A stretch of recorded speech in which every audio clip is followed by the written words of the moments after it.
Estamos aquí de regreso en línea directa en esta primera emisión de jueves, ya 10 de noviembre, con el gusto de saludarles nuevamente y agradecerles que sigan con nosotros.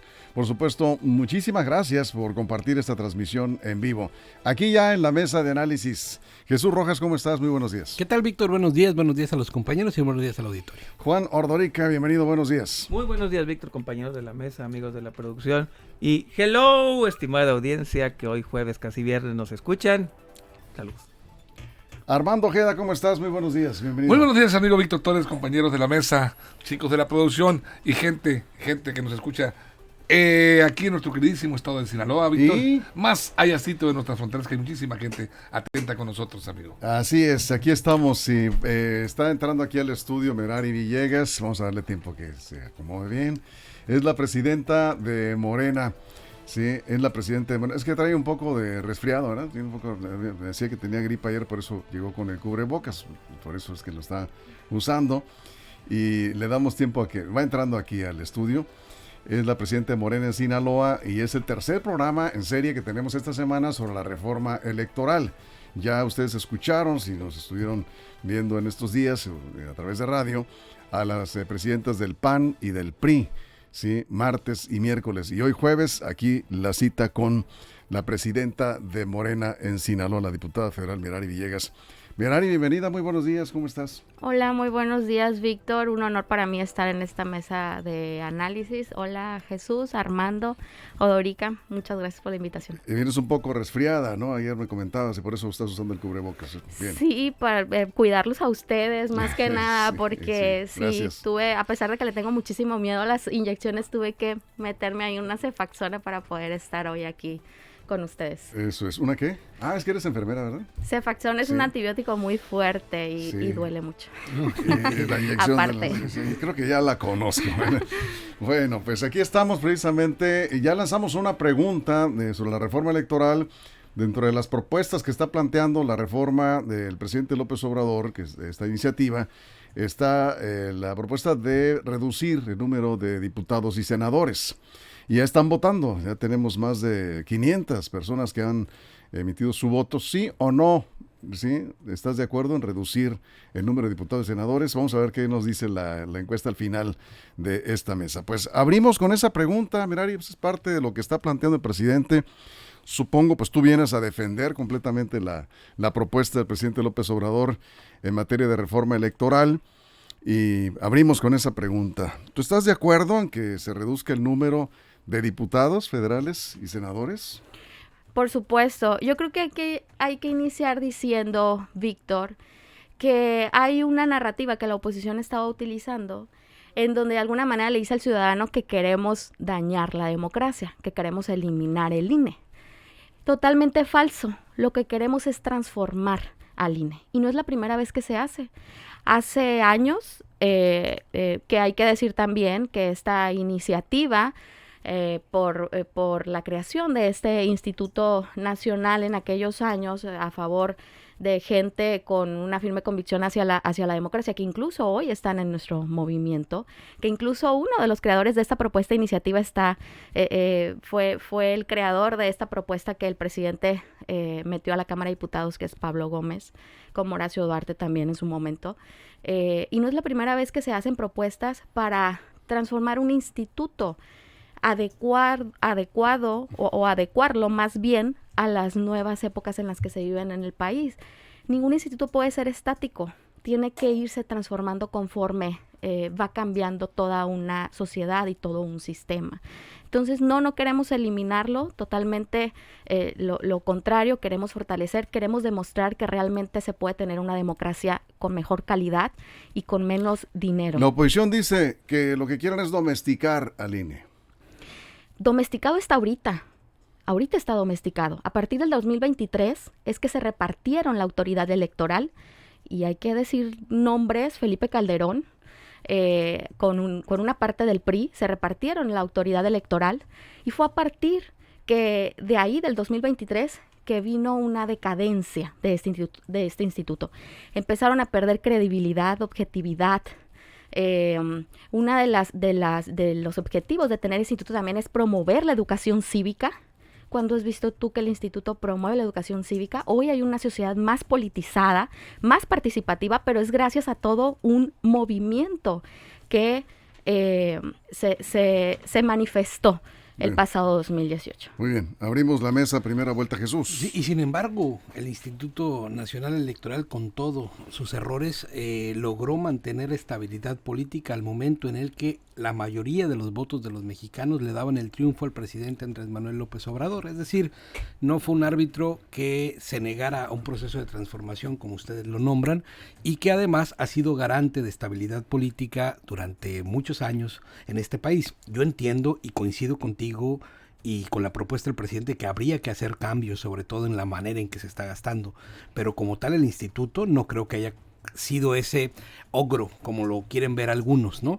Y así como comentas, está Pablo Gómez y otros reformadores que junto con muchos mexicanos hicieron cambios sustanciales para que precisamente otro que no es, que está también en la cuarta transformación, Bartlett, no tuvieran esas posibilidades de que el gobierno organizara las elecciones. Es decir, creo que en algún punto hay que reconocerle al INE, a ese INE ciudadano, que se compone además por mexicanos y por mexicanas, al momento de estar contando los votos, que pues hacen el trabajo, como se puede decir. Separemos, creo, lo que mal hacen algunos consejeros con el gran logro que ha tenido como institución. Bueno, esa parte, Jesús, el triunfo del 2018 no fue gracias al INE. No, claro. Fue gracias a todo un pueblo que decidió en una manera increíble, histórica. Sin cortapisas. Claro, por supuesto, porque no les iba a alcanzar querer tramar un fraude en esa cantidad de participación ciudadana. A eso le apostaba este movimiento, a que el INE no pudiera nuevamente orquestar un fraude electoral. Fue gracias al pueblo el triunfo del 2018, no fue gracias al Instituto Nacional Electoral. Y como bien dices, creo que hay una narrativa también que han estado utilizando en donde el presidente manda al diablo a las instituciones, ¿no? Tampoco es falso, nada más fuera de la realidad. El presidente es un demócrata auténtico, nada comparado con el quien hoy preside este instituto. Que a ver, ¿qué significa la democracia? La democracia significa poder al pueblo. ¿Cómo tenemos un presidente al frente de este instituto electoral que de manera, pues ahí están los audios, ¿no? De manera muy bufona se burla de nuestras comunidades indígenas? O sea, sí muestra un desprecio hacia el pueblo, ¿no? Entonces, ¿cómo queremos que quien está dirigiendo, está presidiendo este instituto, que aclaro, coincido con lo que tú dices, no es un tema solamente de personas, son iniciativas para transformar todo un instituto? Eso es. Juan. Bueno, tiene razón, Lorenzo Córdoba se burló del pueblo. El presidente todos los días se burla de los opositores, les llama fifís, racistas, clasistas, y se burla de parte del pueblo que no piensa como él. Así vamos a burlas. Pero la pregunta es muy sencilla. Congruencia en Morena. Merari Villegas fue diputada plurinominal en el 2016. Llegó con un gobierno priista en la República, con un gobierno priista en Sinaloa y con un gobierno priista en la mayoría parte de los municipios. Merari Villegas, usted fue diputada plurinominal que tuvo voz en esa legislatura y ahora Morena quiere quitar esos espacios plurinominales de los cuales se benefició Morena y también usted personalmente, porque gracias a eso construyó su carrera política. La pregunta es, ¿por qué ahora quitar, que la situación es la misma? Morena gobierna la federación, gobierna el estado y gobierna los municipios. Un partido está gobernando casi todo. ¿Por qué quitar ahora las voces que se pueden tener a través de las plurinominales? Y la segunda pregunta, también Morena en el estado de Sinaloa tuvo la oportunidad de reducir los plurinominales y diputados, no lo hizo. Votó que se mantuvieran 40 cuando ya se habían reducido. ¿Por qué ahora sí? ¿Por qué esa falta de congruencia? No es falta de congruencia, es distinta la propuesta, Odorica. El presidente está proponiendo efectivamente eliminar los plurinominales, si se puede decir de esa manera, pero lo que realmente se está proponiendo es tener una representación directa, creo que así le llaman. Es decir, cada una de las entidades federativas, en la demarcación de la entidad federativa, y cada uno de los partidos políticos propondrán a sus listas de candidatas y ¿todos serían candidatos. no es que sería pluri, sino que lo que se busca es tener una mejor representatividad de la ciudadana en la Cámara de Diputados. Es decir, el partido político propone, imaginemos el escenario, cada partido político propone sus listas de candidatas y candidatos, y el ciudadano, a partir de esas propuestas que hagan los partidos políticos, va a poder decidir quiénes son a los que les da su voto. A lo mejor el PRI propone no sé, estoy inventando, a Juan López en la posición número 15, pero el ciudadano quiere que Juan López esté en la posición número 1, o viceversa, ¿me explico? Entonces, creo que es un mecanismo que apertura una representación más directa, porque todos hay, y hay que reconocer, yo creo que nadie niega que hay una falta de representatividad en la Cámara o en el sistema político. Entonces lo que se busca es que realmente lo que esté en la Cámara de Diputados, por decirlo de alguna manera, sea lo que la gente votó directamente en las urnas. Y a ver, ahora, esta propuesta tampoco está pensada en beneficiarnos nosotros. Y hay que decirlo, Morena es el menos beneficiado de esta propuesta. A Morena le conviene que continúe como está ahorita. Mayor presupuesto, mayores posiciones. Obviamente, ¿qué es lo que busca la oposición? Pues sí, efectivamente, la oposición, al no verse beneficiados de los votos ciudadanos, lo que le apuesta es quedarse con las plurinominales. Como lo hizo Morena, ¿no? ¿Y usted? ¿Beneficiar nosotros de ese Morena, sistema? Morena se quedó con plurinominales, ¿no? Porque hay que transitar a cómo está el sistema electoral político en ese momento, pues por supuesto. Pero si quisiéramos actuar con alevosía y ventaja, esta propuesta, hay que decirlo a la gente, no nos beneficia a nosotros, al partido en el poder no le beneficia esta propuesta que el presidente está metiendo. Armando. Sí, buenos días, Merari. Buenos días, Armando. Yo le quisiera preguntar cuál es su punto de vista respecto a la postura que está manejando la Iglesia Católica en México, porque el episcopado mexicano, todos los obispos que lo integran, hicieron un comunicado público en donde aseguran que esta reforma constitucional en materia electoral lleva implícito, claramente, lo dicen ellos, un atentado contra el INE, al que consideran un instituto que es ejemplo a nivel internacional, ejemplo de democracia, en transparencia, en manejo de los procesos. Los obispos mexicanos consideran que esta reforma es una amenaza a la regresión política que pone en riesgo la estabilidad social y la gobernabilidad democrática del país. ¿Qué opinión te merece esta postura de la Iglesia Católica, Merari? Pues que están en todo su derecho de manifestarlo y que a lo mejor no han leído la iniciativa como es. A lo mejor no han tenido tiempo de analizarla realmente lo que se está proponiendo, ¿no? Y se están dejando llevar con un favoritismo hasta ciertos partidos políticos. Porque hay que decirlos, quienes van a salir a manifestarse el próximo domingo, lo hacen bajo argumentos falsos. Y lo disfrazan, siento yo, de una manifestación ciudadana, porque ni el PRI ni el PAN tienen la capacidad de convocatoria. Entonces, hay grupos conservadores, ahí sí que me disculpen, pero sí son grupos conservadores, pues que le apuestan a que no cambien las cosas, a que se queden como están. Pero en ese sentido no creo que sea mala la manifestación pública. Por supuesto Andrés que no. Lo hizo muchas ocasiones. Por supuesto. Es decir, todo aquel que tenga algo que decir en la calle, expresarlo, mientras sea, por supuesto, por las formas y las vías donde no atentes con los derechos de los demás, pues es válido en un país democrático donde hay muchas formas de pensar, no solo una forma de pensar. Por supuesto, y el propio presidente les ha dicho, adelante, aquí está el Zócalo. ¿Son racistas los que van a ir a la marcha? ¿Racistas? ¿Clasistas los que van a ir el domingo a la marcha? Así lo ha dicho el presidente. Es una clase conservadora que lo que quiere es que se continúe a como están las cosas. Los que van a marchar son conservadores que quieren continuar. Todos los que van a ir. Pues la mayoría sí. Pienso yo que es una clase conservadora que está queriendo que nada cambie, que se quede como estaba el anterior régimen. Si no, porque lo harían, ¿no? Racistas no. Clasistas, yo no les estoy llamando clasistas, les estoy llamando que la mayoría son conservadores, eso sí. ¿Por qué conservadores? Pues viene del término de conservar. Eso, aquí nos están ya llegando algunos comentarios, Merari. Estamos hablando con Merari Villegas, es la presidenta de Morena en Sinaloa. El tema sigue siendo la reforma electoral, presentándoles a ustedes las posturas de cada uno de los partidos políticos. Llevamos con Morena, son 3 partidos. Marta Arechiga dice, si no fuera un excelente instituto el INE, el actual presidente jamás hubiera llegado a la presidencia. Lo que sí concuerdo es en reducir gastos, reducir el gasto de diputados y senadores también. Actualmente, dice, los políticos entran no para trabajar para el pueblo, sino para salir millonarios. Bueno, un poco también tiene que ver con la desconfianza, Merari, que ha aumentado de los ciudadanos hacia los políticos.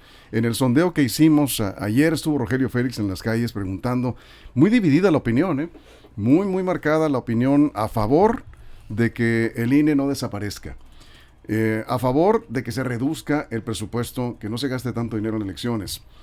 Pero cuando se plantea la posibilidad de que el INE sea controlado por un gobierno del color que sea, la gente no quiere eso. Por supuesto, y qué bueno, sí, por supuesto, y qué bueno que se salgan a la calle a hacer encuestas.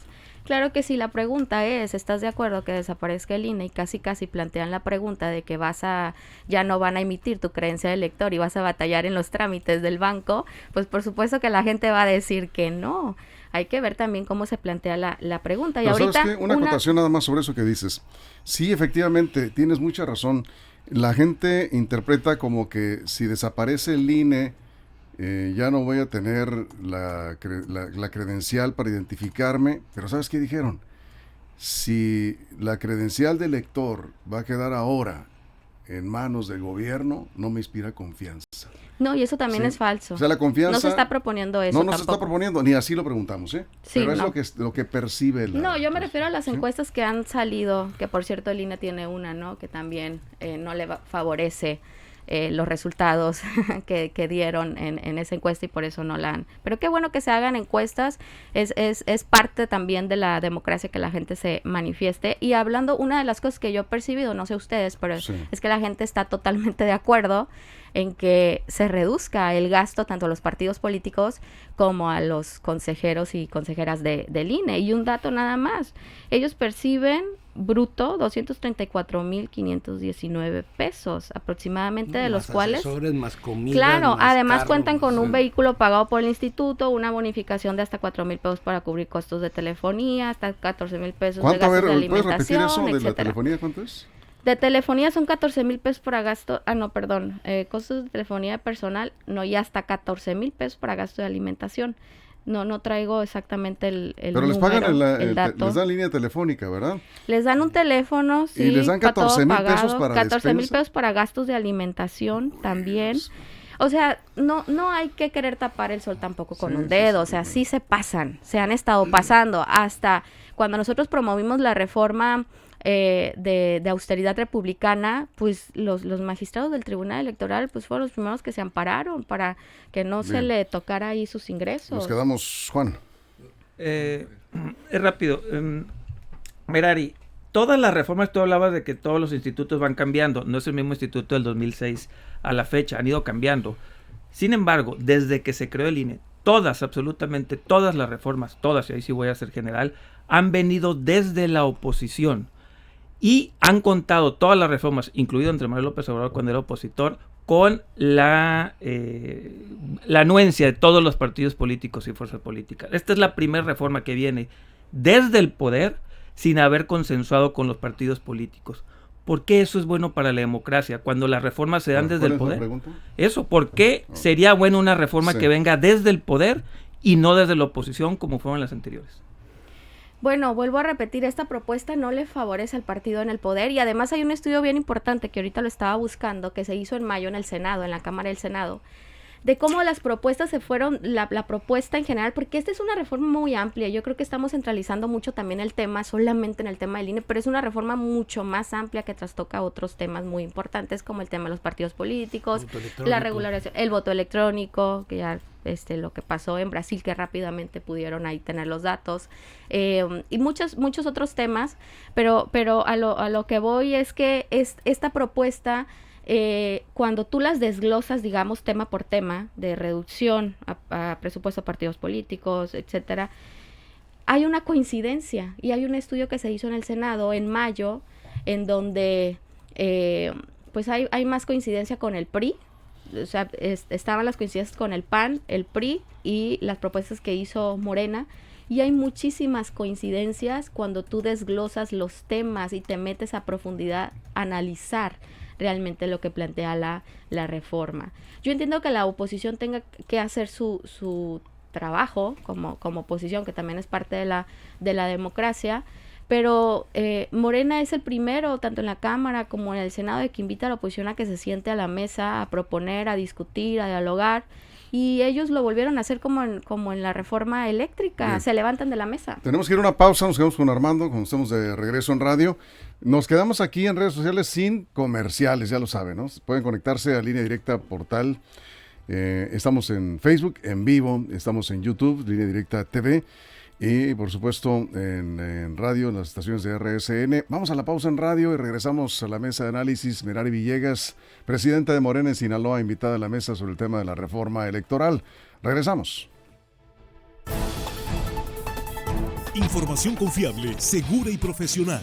Línea Directa, información de verdad. Con Víctor Toro. Línea Directa. Bien, aquí seguimos sin comerciales en redes sociales, ¿sí? Armando, nos quedamos contigo. Mira, algo es muy evidente. ¿Qué pide el pueblo de México? Piden, sí, el INE ha funcionado bien a veces, mal a veces, también ha sido corrupto. El INE, ¿qué pide el pueblo? Debe ser un ente independiente, confiable y honrado. La honradez es lo que más le duele a la gente.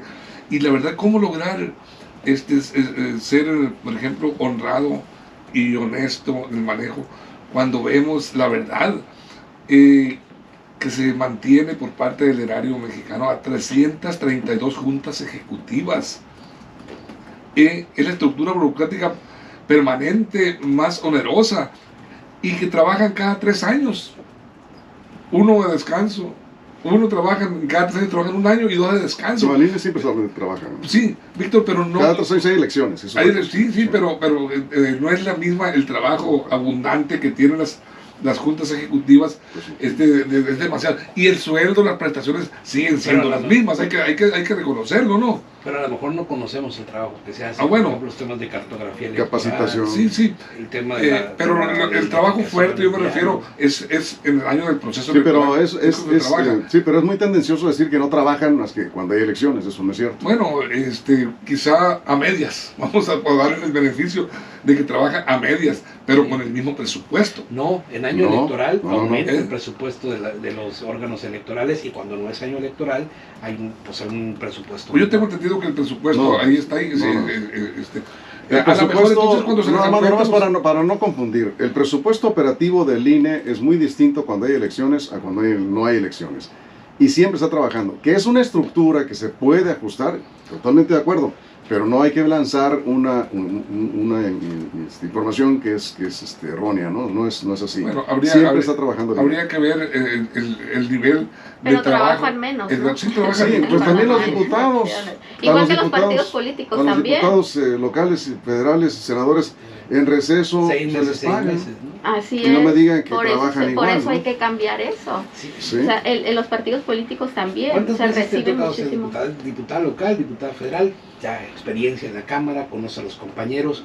¿A poco no te ha tocado ver extraordinarios legisladores y legisladoras plurinominales? De un gran conocimiento del Estado mexicano, de un gran conocimiento del proceso legislativo, que están ahí, que cumplen funciones, pues digamos, vitales, camarales, ¿no? Por supuesto, y estoy segura que esos grandes perfiles con los que cuentan todos los partidos políticos, pues van a ser reflejados en la próxima lista, si es que se aprueba, en la próxima lista que propongan su partido político. Entonces, como tal, los pluris no son tan malos, son legisladores, es decir, hay diputados muy buenos que llegan por la vía de la mayoría. Tú hiciste un gran trabajo legislativo, llegaste por vía de mayoría y por vía plurinominal. Es decir, no los males el mal no son los plurinominales, el mal son los diputados huevones flojos, ¿no? Es que el mal está en el método de cómo llegan la representación de los partidos políticos a la Cámara de Diputados. Claro que por supuesto que hay plurinominales brillantes. En Morena tuvimos muchísimos plurinominales.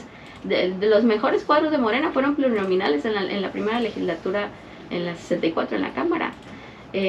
Insisto, no, por eso a veces a mí me causa cierta, como no estoy muy convencida de llamar, es que vamos a eliminar los plurinominales, o como decía ahorita, o todos van a ser plurinominales.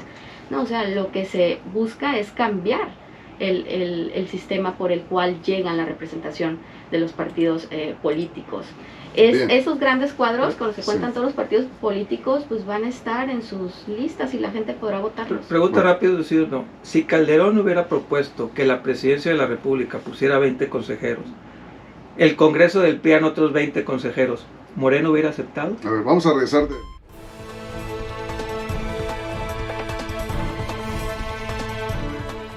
Ya estamos de regreso en la mesa de análisis. Estaba planteando una pregunta Juan Ordorica y luego vamos con Armando, que nos quedamos pendientes en radio. Si en el 2008 o en el 2013 Calderón o Peña hubieran planteado que el INE tuviera 20 candidatos propuestos por la presidencia, 20 candidatos propuestos por las legislaturas prianistas, ¿Moreno hubiera aceptado esa condición para modificar el INE? ¿Para que la gente decidiera por votación a los consejeros? No lo sé, por eso digo que la oposición está haciendo su chamba. Cuando uno asume un papel de oposición, pues obviamente tienes que salir a oponerte y argumentar también el por qué estás diciendo que no a la propuesta, propuesta oficialista, por llamarlo de alguna manera, ¿no? ¿Usted lo hubiera aceptado? Entonces, pues no lo sé si lo hubiera aceptado en aquel momento. O sea, no, son escenarios totalmente distintos, creo, escenarios políticos totalmente distintos en el antes y en el ahora. Bien, Armando, vamos contigo. Sí, respecto a lo que comenta Juan, esta reforma propone para la elección de los consejeros que se proponga un grupo de 60... Y magistrados. ¿Sí? Bueno, en el caso de consejeros me voy a referir, 60 candidatos. El Congreso propondría una parte, el Poder Judicial propondría otra y una cantidad similar el Presidente de la República. Así está más o menos establecido. Entonces, de ahí se va a elegir a través de un proceso electoral ciudadano para elegir a los 9 consejeros. Entonces, ahí, bueno, yo creo que de alguna manera ahí es donde se genera la discusión, porque se dice, bueno, si Morena tiene el control de la presidencia, va a poder maniobrar el proceso electoral. Un presidente poniendo consejeros. Bueno, ¿no? Antes proponían todos, el presidente de la República los proponía todos. ¿Antes cuándo? Antes de esta reforma, cuando el PRI manejaba. ¿Quién puso los consejeros que están? Todos Felipe los partidos, Calderón. todos Sí, los los partidos, partidos, incluido Felipe Morena. Calderón. Bueno. No, Morena no, todavía no estábamos con partido político. Entraron dos consejeros Entraron 2 ahora, últimamente. claro. Sí. ¿Mande? Entraron 2, o sea, los últimos 2 consejeros que se han instalado. ¿Son de Morena? No. Bueno, con el sí me consenso gustaría Morena, hablar ¿no? de eso porque a mí me tocó en la legislatura pasada este proceso. A ver, por eso también tenemos la necesidad de cambiar la ley. A nosotros nos tocó, como nuestro coordinador en ese entonces, Mario Delgado, hizo un gran esfuerzo para un poco transparentar el proceso de elección de consejeras y consejeros a través de la Cámara. Y ustedes a lo mejor recuerdan por ahí que incluso se transmitió en vivo, se abrió una tómbola ahí de preguntas ciudadanas para los consejeros y que pudieran llegar. Al final del día, todo ese esfuerzo, les digo que al final llegaron representantes de los partidos políticos, porque no hay que cegarnos. Todos diputadas y diputados que están en la Cámara, pues traen una representación de un partido político, intereses políticos, que al final se traducen en consejeras y consejeros en un órgano electoral que se supone que debería ser imparcial y objetivo. Y lo que son consejeras y consejeros que tienen compromisos con partidos políticos. Sí. ¿Qué es lo que se está buscando ahorita? Pues que sea la gente quien decida quién está ahí. Sí. Ayer el presidente decía en la conferencia de prensa que tendríamos que voltear a ver a Costa Rica como ejemplo de democracia. Pero la presidenta del Consejo Electoral de Costa Rica reconoce a Lorenzo Córdoba y al INE como ejemplo de democracia en América Latina. ¿Qué piensa de eso? Pues bueno, pues no desconozco a esta señora, a este personaje. Te soy honesta, no la conozco. ¿No has sé visto quién el video en redes sociales? Es la presidenta del Consejo Electoral de Costa Rica, reconociendo a Lorenzo Córdoba. Desconozco su trayectoria, desconozco, no sé qué afiliación política tenga. Sí, pero sí el presidente está poniendo como ejemplo Costa Rica. Y la presidenta del Consejo de Costa Rica dijo que Lorenzo Córdoba y el INE era un ejemplo. ¿Qué piensa de eso? Bueno, pues bueno, que quienes van a representar a los intereses de más que nada de Lorenzo Córdoba, pues que argumenten y que se sienten y que propongan y que hagan modificaciones, propuestas a la iniciativa, pero que no se levanten de la mesa. ¿Por qué no cambian a Lorenzo Córdoba ya, hombre? Y ya, sí, que eso también es otra cosa, es totalmente falso que queramos sacar a Lorenzo Córdoba. Lorenzo Córdoba ya se va ahora en el 23. Quisieron sacarlo. Todo lo contrario. Lo que quiere es perpetuarse en el espacio. Se lo tiene bien ganado, Córdoba. por las actitudes, por todo lo que ya sabemos, por los excesos en el gasto, por la exquisitez con la que se manejan en cuanto a los gastos que pues son una ofensa para el pueblo mexicano. Sin duda creo que todos estamos de acuerdo. Lorenzo Córdoba ha sido un elemento nocivo para el Instituto Nacional Electoral en esta etapa de confrontación con el presidente. Por eso han llegado de alguna manera las cosas a ese nivel. No sé si estamos de acuerdo, me parece. Voy a preguntar a Merari. Permíteme, porque aquí se está diciendo rápidamente. Es un tema que se está tocando aquí en los comentarios, en redes, en la transmisión en vivo, que el INE no desaparece, lo comentabas que no desaparece. Yo estoy aquí con la encuesta que hizo el INE, de acuerdo a las propuestas que está planteando el presidente con su reforma, que por cierto, el resultado de la encuesta pues es contundente, el pueblo muy a favor de la propuesta del presidente en varios puntos en los que creo que estamos de acuerdo: reducir el costo de las elecciones, reducir los diputados senadores. No estamos de acuerdo en la elección de magistrados de esa manera, creo que muchos no queremos eso. Morena sí, bueno, pues cada quien sus argumentos, pero ahí te va. El voto electrónico estamos de acuerdo, creo que estamos de acuerdo todos. Desaparecer los institutos electorales de los estados y tribunales electorales locales, desaparecer. Sustituir al INE por el Instituto Nacional de Elecciones y Consultas como único órgano electoral encargado de organizar las elecciones. Sustituir al INE es desaparecer al INE como tal. Entonces, fue la pregunta que hizo el INE, ¿no? Sí, bueno, pero es parte de la propuesta que está planteando digamos, en esencia, la propuesta del presidente está planteando... Es que la manera en la que hacen las preguntas es fondo, Víctor. Es fondo, la manera en la que plantean la pregunta. Con el mismo cuestionario, Mario Delgado presentó una encuesta de parametría que hizo Morena, y pues los resultados en ese sentido van como orientados hacia allá, pues, ¿no? Es decir, la encuesta con el mismo cuestionario hecha por parametría en encargo de Morena, pues daba los resultados que da. Es decir, hay cosas que quieren que cambien, por supuesto que ustedes tienen razón, que están respaldando lo que muchos ciudadanos dicen, pero hay otras que no, es decir, no van en todas, pues hay matices. Bien, pero Armando, tienes una pregunta. Y hay apertura, de parte de Morena, al menos lo que yo he escuchado de parte del coordinador, hay apertura para recibir propuestas de la oposición. Bien. Yo, desde mi percepción, yo creo que esta reforma va a transitar y va a ser aprobada finalmente, pero creo que va a ser aprobada con algunas adecuaciones. ¿Cuáles consideras, Merari, que deberían de ser esos consensos, esas adecuaciones que tendrían que hacer a esta reforma para que se acabe esta controversia y transitemos hacia un nuevo ente, como se le llame, si le van a cambiar de nombre, pero tiene que haber un órgano electoral que rector de las elecciones? Sí. ¿Qué le cambiarías a esta iniciativa? Bueno, yo no le cambiaría nada, pero siento que la oposición ha estado, por lo que he escuchado, por ejemplo, ayer escuchaba a la presidenta del PRI decir que ella no estaba de acuerdo en que se desapareciera el Instituto Electoral del Estado, de los estados, ¿no? Entonces, pues es una postura de ellos. Seguramente tendrán otra propuesta y pues se transitará en ella. Pero yo personalmente pues no le cambiaría nada. Juan y Jesús. Sí, volviendo a esta parte... Breve, ya estamos por cerrar. Que el poder, porque finalmente es el poder el que está poniendo la iniciativa y no la está platicando, no está integrando propuestas de la mayoría. Sí. Pregunto otra vez, ¿no es riesgoso que el poder ponga las propuestas en la democracia?